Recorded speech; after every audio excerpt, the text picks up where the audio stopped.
오늘 말씀의 제목은 우리의 질고를 지신 예수님입니다. 우리는 고난에 부딪히면 종종 패닉 상태에 빠집니다. 너무 괴로운 나머지 하나님이 우리와 함께 계시는가 묻습니다. 이스라엘 백성도 광야에서 이 고난을 당할 때마다 하는 질문이 하나님은 과연 나와 함께 하시는가 였습니다. 우리는 우리의 삶이 조금만 힘들어지면 하나님을 의심하고 화를 냅니다. 그러나 오늘 예수님이 당하는 이 고난은 우리가 당하는 고난과 다릅니다. 고난의 이유가 달랐고 고난의 강도가 달랐고 고난을 대하는 자세가 달랐습니다. 우리 예수님은 창세전에 세우신 하나님의 계획과 뜻을 이루기 위해서 고난을 받은 것입니다. 그리고 십자가에 못 박히신 것입니다. 예수님은 십자가에 못 박히시기 전에 겟세마네에서 이렇게 기도했습니다. 조금 나아가사 얼굴을 땅에 대시고 엎드려 기도하여 이르시되 내 아버지여 만일 할만하시거든 이 잔을 내게서 지나가게 하옵소서. 그러나 나의 원대로 마시옵고 아버지의 원대로 하옵소서 하시고. 왜 예수님은 이러한 극심한 고난을 받으셔야만 됐는가?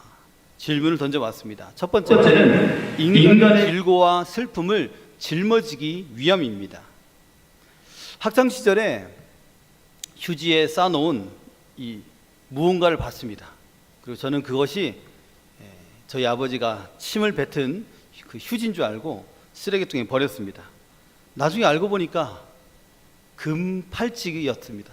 저희 어머니 금팔찌를 아버지가 수건에 그 휴지에 돌돌 말아놓은 것을 제가 버린 것입니다.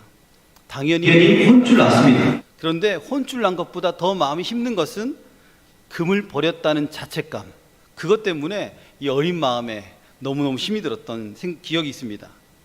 저는 금팔찌인 줄 알았다면 결단코 절대로 그 휴지를 버리지 않았을 것입니다.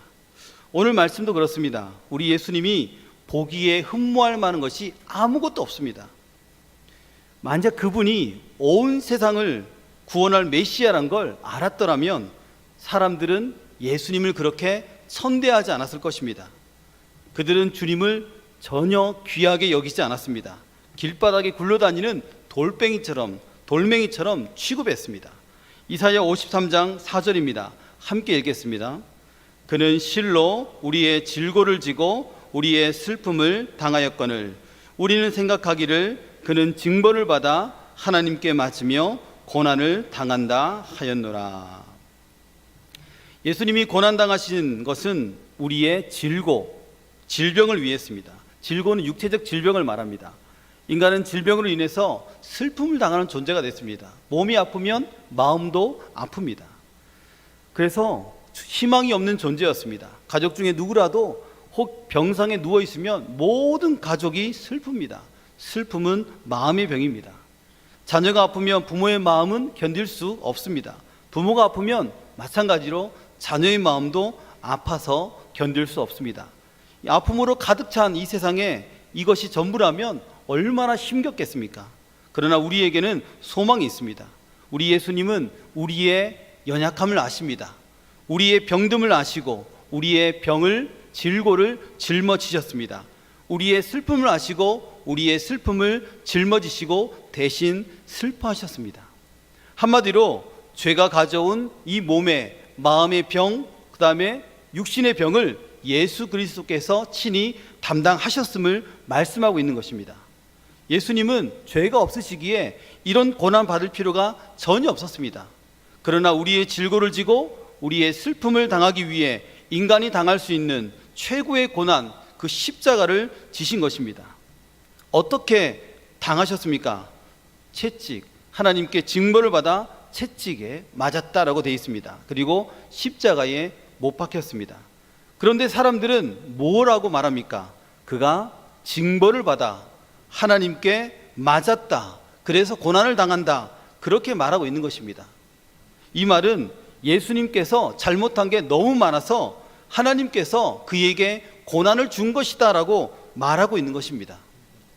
그들의 자신과 가족들은 귀하게 여기면서 예수 그리스도를 전혀 귀하게 여기지 않았습니다. 이사야 53장 3절입니다. 함께 읽겠습니다. 그는 멸시를 받아 사람들에게 버림받았으며 강고를 많이 겪었으며 질고를 아는 자라. 마치 사람들이 그에게서 얼굴을 가리는 것 같이 멸시를 당하였고 우리도 그를 귀히 여기지 아니하였도다. 예수님의 공생의 3년 동안 사람들은 하나님의 아들인 예수 그리스도를 무시하고 희롱하고 회방하고 죽이려 했습니다.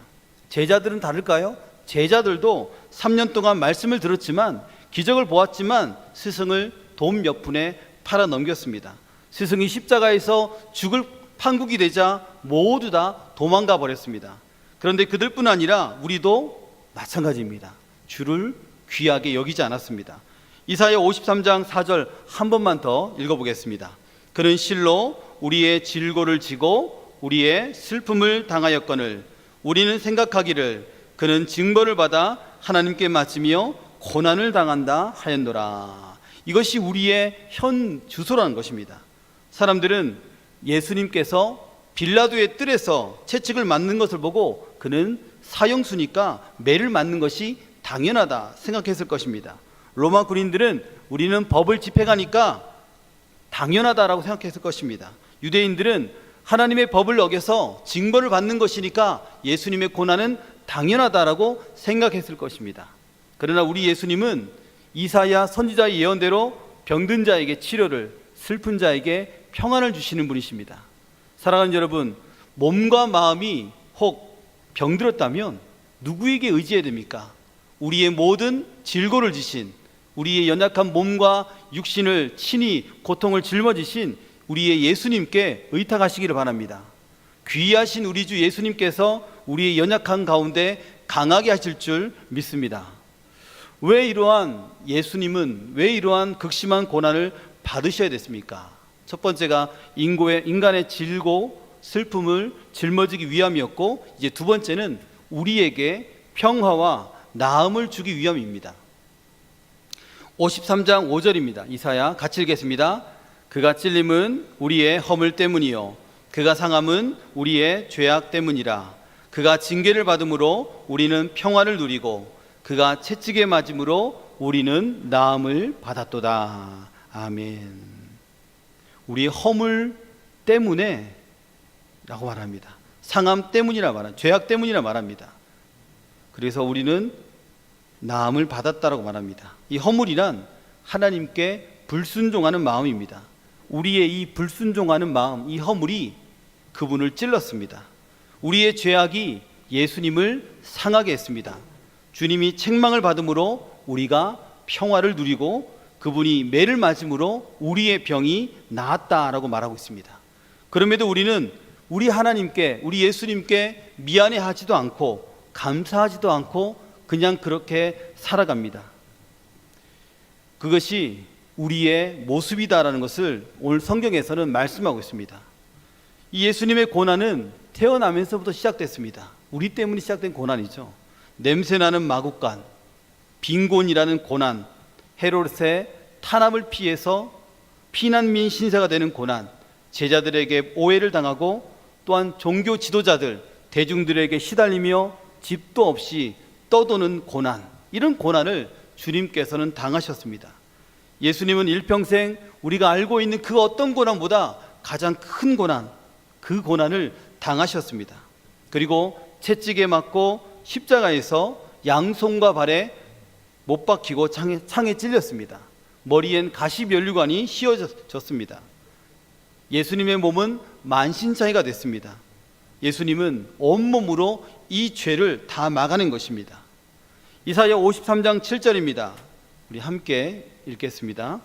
그가 곤욕을 당하여 괴로울 때에도 그의 입을 열지 아니하였으며 마치 도수장으로 끌려가는 어린 양과 덜 깎는 자 앞에서 잠잠한 양같이 그의 입을 열지 아니하였도다. 아멘. 덜 깎는 자 앞에서 잠잠한 양이었다. 힘을 다하여 고통을 견뎌냈다라는 것입니다. 예수님은 우리를 대신에 징계를 받음으로 우리가 궁극적으로 평화를 누리게 되었습니다. 세렝게티라는 초원이 있거든요. 세렝게티. 탄자니아 서부에서 케냐 남서부에 걸쳐 있는 이 3만 킬로가 넘는 초원이라고 합니다. 이 초원에서 이 맹수들은 어미에게서 떨어진 새끼를 사정없이 공격을 해댑니다. 어미에게 떨어진 그 새끼들은 어떻게 될까요? 당연히 죽음을 맞이하게 됩니다. 옆에서 이 촬영을 하고 있는 사람들이 안타까워서 어떻게 할지 몰라 합니다. 그러나 어쩔 도리가 없습니다.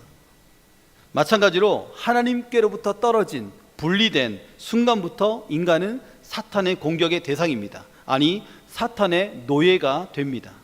인간이 하나님과 분리되면 깊은 두려움과 공포 가운데 빠집니다. 아담과 하와가 그러했습니다. 불순종의 대가로 에덴 동산에서 쫓겨났습니다. 그들은 마치 이 폭풍이 치는 거대한 파도 앞에 서 있는 나약한 인간의 모습을 하고 있었습니다. 성육신하신 예수 그리스도, 예수님의 몸이 십자가에 못 박혔을 때 예수님의 육신은 하나님과 분리되어서 거대한 파도 앞에 선 연약한 인간이 되었습니다. 예수님은 하나님께 철저히 버림받았습니다.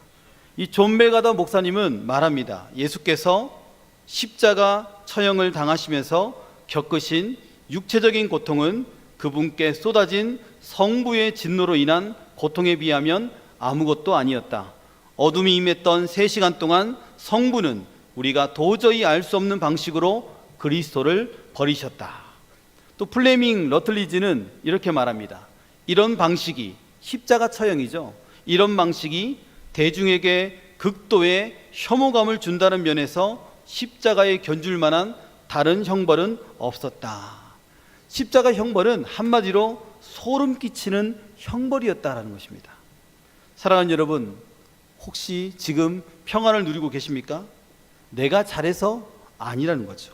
누군가 내 대신 고난을 받고 있기 때문에 우리가 평안을 누리고 있는 것입니다. 우리가 두 발 뻗고 있는 것은 군인 아저씨 덕분입니다. 우리가 기름진 밥을 먹을 수 있는 것은 농부 아저씨 덕분입니다. 우리 모두는 누군가의 사랑에 빚을 지고 살아갑니다. 그렇다면 우리가 선을 행해서 우리에게 참 평안이 임한 것입니까? 아니라는 것이죠. 우리 대신 찔림당하신, 내 죄악 때문에 몸이 상하신, 징계를 받으시고 채찍에 맞으신 우리 예수님 덕분에 우리가 두 발 뻗고 주무실 수 있다는 것입니다. 우리는 예수님께 사랑의 빚진 자입니다. 그러므로 매일매일 십자가 앞으로 나가야 됩니다. 나를 대신해서 십자가에서 흘리신 주님의 보혈, 그 예수님만, 그 보혈만 의지하며 살아가야 됩니다. 십자가는 소름입니다. 십자가 자체는 소름이나 예수님께서 매달린 그 십자가는 환희입니다. 예수님의 보혈은 오늘도 유효합니다. 누구나 십자가 앞에 나오면 용서함 받을 수 있습니다.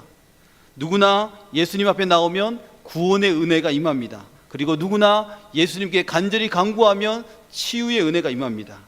하나님의 은혜와 예수님의 지극한 이 사랑을 묵상하며 십자가를 붙들고 주의 보혈을 의지하여 나아가는 우리 모두가 되시기를 소망합니다. 왜 이러한 극심한 고통을 주께서 받으셔야 됐습니까? 인간의 질고와 슬픔을 짊어지기 위해, 우리에게 평화와 나음을 주기 위해, 마지막 세 번째는 죄악을 담당하기 위함입니다. 저는 아이들을 데리러 갈 때가 가장 행복합니다. 둘째 딸아이가 어린이집을 마칠 때 제가 하원을 시킵니다. 둘째 딸아이가 차 뒷자리에 앉아서 몸을 앞으로 웅크리면서 핸들을 조작하려고 난립니다. 그래서 한번 맡겨봤습니다. 막 핸들을 오른쪽 왼쪽으로 돌립니다. 그래서 차가 오른쪽 왼쪽 가다가 결국에는 교회 담벼락에 거의 다 달았습니다. 끝까지 내비뒀습니다. 어디까지 가는가 한번 보자. 결국 보다 못해서 핸들을 제가 왼쪽으로 돌렸습니다. 그리고 말했습니다. 핸들은 내가 잡을 테니 너는 뒤에 가만히 앉아 있거라. 그렇게 말했습니다. 그런데 핸들을 조작하는 걸 아이들이 참 좋아합니다. 근데 조작하지만 차는 자기 멋대로 굴러갑니다. 제 갈 길로 가는 인생이 그런 것 같습니다. 말을 안 듣습니다. 누가 뭐래도 그냥 갑니다. 우리는 어리석은 양처럼 제 뜻대로 가버리는 인생이다라고 말합니다. 어디로 와서 어디로 가는지 향방 없는 인생을 살아가고 있습니다. 성경은 말합니다. 모든 사람이 죄를 범하였으므로 하나님의 영광에 이르지 못하더니, 또 말씀합니다. 의인은 없나니 하나도 없으며 선을 행하는 자도 하나도 없다. 결국 이 죄 때문에 우리는 사람의 이 죄의 종이 될 수밖에 없었습니다. 사탄의 노예가 될 수밖에 없었습니다. 결국 사망에 이를 수밖에 없었습니다. 로마서 5장 12절입니다. 함께 읽겠습니다. 그러므로 한 사람으로 말미암아 죄가 세상에 들어오고 죄로 말미암아 사망이 들어왔나니 이와 같이 모든 사람이 죄를 지었으므로 사망이 모든 사람에게 이르렀느니라. 아멘. 죄의 문제는 우리가 해결할 수 있는 영역이 아닙니다. 죄인이 죄의 문제를 해결할 수 없습니다. 눈이 안 보이는 사람이 눈이 안 보이는 사람을 인도할 수 없는 것과 같습니다. 그래서 하나님께서는 죄 없으신 예수님을 통해 우리의 모든 죄악을 그분의 이 두 어깨 위에 짊어지게 하신 것입니다. 이사야 53장 6절입니다. 함께 읽겠습니다. 우리는 다 양 같아서 각기 제 길로 갔거늘 여호와께서는 우리 모두의 죄악을 그에게 담당시키셨도다. 아멘. 죄 없으신 예수님이 죄인처럼 취급받고 심판을 받으신 것입니다. 하나님께서는 예수님께 우리 모두의 죄악을 지우셨습니다. 그리하여 우리의 더럽고 추한 인생이 깨끗하게 된 것입니다. 흰눈처럼 양털처럼. 찬양하시죠? 예, 제가 가사만 읽겠습니다. 저보고 노래하라는 줄 알고 놀랐습니다. 예, 하나님께 죄를 지어 마음이 괴로울 때 두려워 마세요. 용기를 내세요. 숨김없이 말하면 나의 죄를 용서하세요. 흰눈처럼 양털처럼 하얗게 씻어주세요. 하나님께 죄를 지어 마음이 괴로울 때 두려워 마세요. 용기를 내세요. 숨김없이 말하면 나의 죄를 용서하세요. 흰눈처럼 양털처럼 하얗게 씻어주세요. 우리의 죄악을 주께서 담당하셔서 우리를 깨끗게 하셨다라고 말씀하고 있습니다.